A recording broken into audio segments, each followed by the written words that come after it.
RPS PGT में आपका पुनः स्वागत है। +1 का हम सिलेबस लगभग कर चुके हैं। दोबारा से हम रिवीजन आपका आरंभ करवा रहे हैं। तो सर्वप्रथम परिभाषा आती है, संगीत किसे कहते हैं। संगीत एक अद्भुत एवं अलौकिक कला है। संगीत में समस्त प्राणी आत्मिक सुख की प्राप्ति सहज ही कर सकते हैं। साधारण भाषा में गाने को ही संगीत कहा जाता है, परंतु वास्तव में गायन, वादन, नृत्य, इन तीनों कलाओं को समावेश को नृत्य कहते हैं। ये तीनों ही कलाएं स्वतंत्र होते हुए भी किसी न किसी रूप में एक दूसरे पर आश्रित हैं।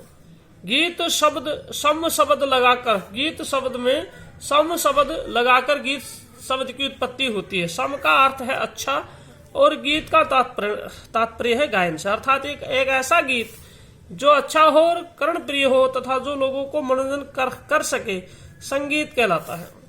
जब हम स्वर शब्द और लय के माध्यम से अपने हृदय की भावनाओं को प्रकट करते हैं तो उसे गायन कहा जाता है।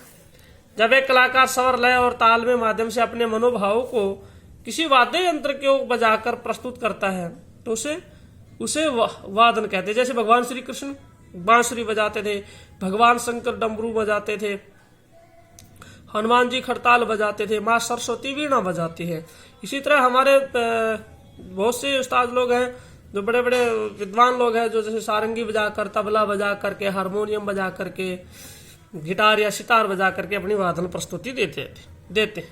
और जब कोई कलाकार विभिन्न प्रकार की भाव मुद्राओं द्वारा नाच कर ताल सहित अपने भाव को प्रस्तुत करता तो उसे नृत्य कहते हैं। उसे क्या कहते हैं?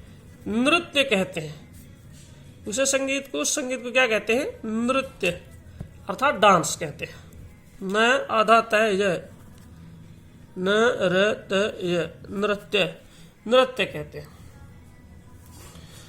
गायन, वादन, नृत्य, इन तीनों कलाओं में संबंध में कहा जाता है कि गायन के अधीन वादन और वादन के अधीन नृत्य है। इस कारण इन तीनों कलाओं को तीनों कलाओं में गायन को सर्वश्रेष्ठ माना जाता है। गायन, वादन, नृत्य तीनों के समावेश को संगीत कहते हैं।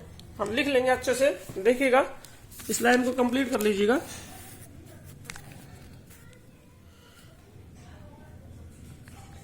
गायन, वादन, नृत्य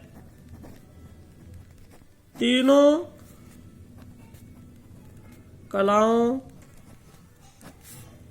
के समावेश को संगीत कहते हैं।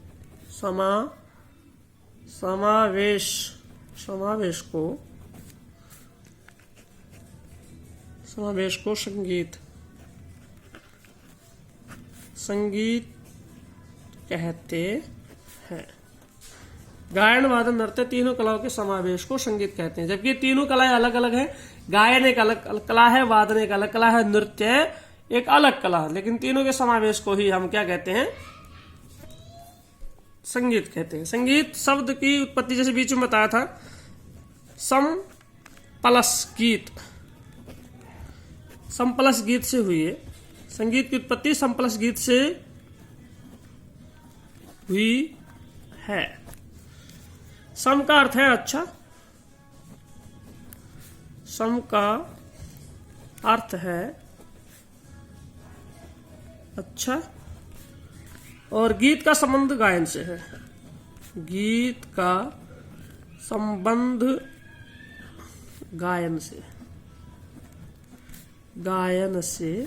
है। अर्थात सुनिएगा, सम प्लस गीत से हुई है। सम का अर्थ है अच्छा और गीत का संबंध है गायन, अर्थात अच्छे गीत को ही गायन कहा जाता है, संगीत कहा जाता है। अच्छा गीत हो, मर्यादित हो, अनुशासित हो, संस्कारित हो, जो हमें हमारी संस्कृति से, मर्यादा से, रीति रिवाज से जोड़े रखे, उसी का नाम है सम। का मतलब है अच्छा, एक समान होना, समदृष्टि होना। सम का मतलब है सम से ही संत बना है। सम का मतलब अच्छा, शून्य, जीरो, जिसमें सभी एक समान भाव हो, उसे कहते हैं सम। तो ये था संगीत का भाव, संगीत की व्याख्या। अब इसमें हम रेफरेंस पढ़ते हैं, गीता का रेफरेंस पढ़ते हैं। गीता में भगवान श्री कृष्ण कहते हैं कि हे नारद, ना मैं बैकुंठ में रहता हूं और ना मैं योगियों व तपस्वियों के हृदय में रहता हूं। मैं वहां रहता हूं जहां मेरे भक्त मेरा संकीर्तन करते हैं। और भगवान श्री कृष्ण ने एक और भी इंपॉर्टेंट बात कही है, बहुत महत्वपूर्ण बात कही संगीत के विषय में। वेदों में वेद में सामवेद हूं। सामवेद आपको पता है हमारे यहाँ 4 वेद है, अर्थवेद, यजुर्वेद, आयुर्वेद और अर्थवेद, सामवेद, ऋग्वेद और यजुर्वेद, ये 4 वेद हैं। इन चारों वेदों में सामवेद जो है वो प्राचीन वेद माना जाता है और संगीत की उत्पत्ति भी वेदों अनुसार सामवेद से मानी जाती है। तो भगवान श्री कृष्ण कह रहे हैं कि वेदों में वेद में स्वयं सामवेद हूं। सामवेद अपने आप को घोषित करते हैं और ये संगीत की महत्वपूर्णता के विषय में गीता में लिखा है, जो एक पवित्र ग्रंथ है। उसके बाद में महर्षि दयानंद सरस्वती आर्य समाज के संस्थापक रहे, बहुत बड़े योगी विद्वान रहे, जिन्होंने आयुर्वेद को संसार में दोबारा पुनर्जीवित किया। आयुर्वेद को, हिंदुस्तानी पद्धति को, हिंदुस्तानी कल्चर को, योग को पुनर्जीवित किया। नारी शिक्षा पे जोर दिया। जो हमारे देश में जितने अंधविश्वास पाखंड थे उन सब पर कठोर प्रहार करते हुए महर्षि दयानंद सरस्वती ने एक नए हिंदुस्तान की रचना की और एक नया धर्म बनाया, एक नया समाज की स्थापना की, आर्य समाज। वो बहुत बड़े विद्वान थे और उन्होंने सत्यार्थ प्रकाश भी लिखी। सत्यार्थ प्रकाश में महर्षि दयानंद लिखते हैं, संगीत वह है जो हमारी अंतरात्मा का उत्थान करे, हमारे अंदर नए विचार पैदा करे, हमें अनुशासित करे, मर्यादित करे, उसे संगीत कहते हैं। ये महर्षि दयानंद सरस्वती सत्यार्थ प्रकाश में कहते हैं, जो आर्य समाज का बहुत ही पूजनीय और श्रेष्ठ वैज्ञानिक दृष्टि से बहुत अच्छा ग्रंथ उन्होंने लिखा है। तो ये थे आपके संगीत की महत्वपूर्ण बातें। अब आगे हम चलते हैं। संगीत के 2 प्रकार होते हैं। संगीत के कितने प्रकार हैं? 2 प्रकार हैं, शास्त्रीय संगीत और भाव संगीत। पहले शास्त्रीय संगीत को पढ़ेंगे।